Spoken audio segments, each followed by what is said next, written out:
A man watched his wife disappear into conspiracy rabbit holes for years. Then she threw a glass at his head.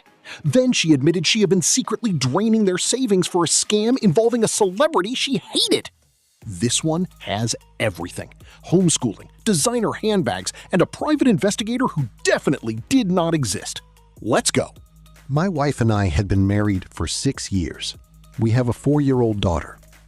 When I met her, she was outgoing, warm, brilliant, involved in our community. Then the pandemic hit, and she went inside, went online, and never really came back. Over the past few years, she had become deep into conspiracy spaces and online hate groups, hours a day, every day. She quit jobs or got fired within a few months of starting.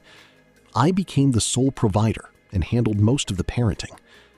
Our daughter loves her mom, but her mom was increasingly somewhere else. She also became racist. It started as an obsessive dislike of a particular celebrity, the kind that lives online and festers. Over time, it spread into real life, into comments, into how she spoke about women she didn't know. She lost friends over it. Her own family started distancing themselves. A celebrity obsession that fermented into actual racist behavior in daily life. I have seen this pipeline before, and it is never going anywhere good. The warning sign is when someone starts personalizing their hatred of a public figure they have never met and will never meet. At that point, it's not about the celebrity anymore. I begged her to try therapy. She did, for a few months, and during that time I saw glimpses of who she used to be. Then she quit, and everything went back. I was exhausted and worried about what my daughter was absorbing. I didn't want her growing up thinking this level of disconnection was normal, or picking up the attitudes she was hearing at home. I told my wife I was considering divorce if she wouldn't try couples therapy. She agreed to try.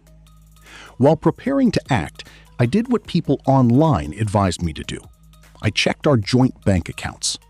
She had been draining a savings account we had set up years ago for family travel, the one we had talked about converting into a college fund for our daughter. When I confronted her, she denied it first. Then I asked her to show me where the money had gone.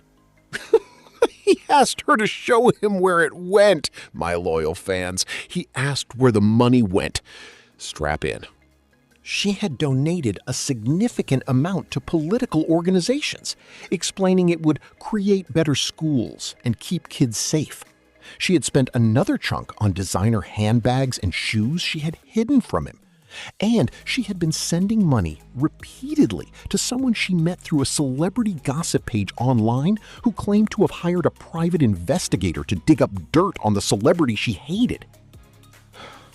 This person would send her news articles about the celebrity and claim the private investigator had found this information. She would send more money as payment. She explained all of this as if it were completely reasonable.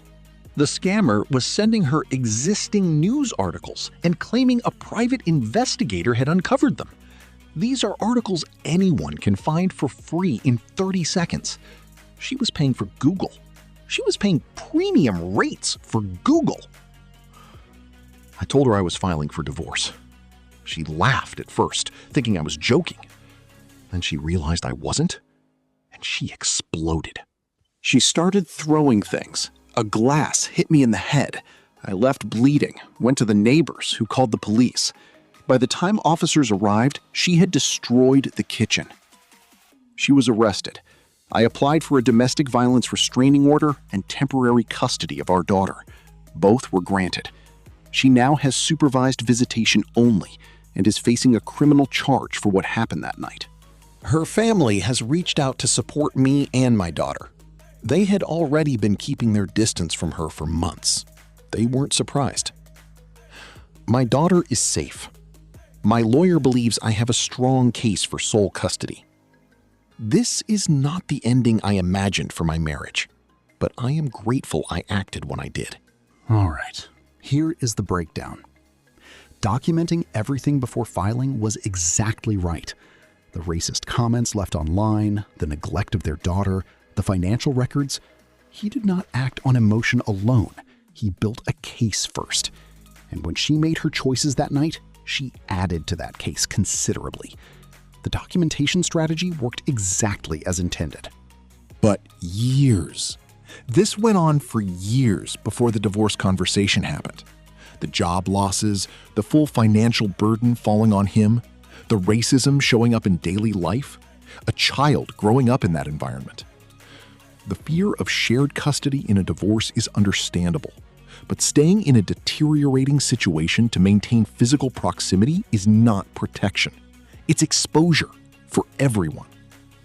If it were me, I would have asked about the bank account on month 1 of the job quitting cycle, not year 3. I am very attentive to money leaving accounts because I have very little of it, and I notice when it goes. Financial curiosity is an underrated relationship skill. Look at the accounts, my people. Just look at the accounts. If you've ever realized the problem was bigger than you thought and had to make a hard call because of it, drop it in the comments. I want to hear about it. Hades has ruled.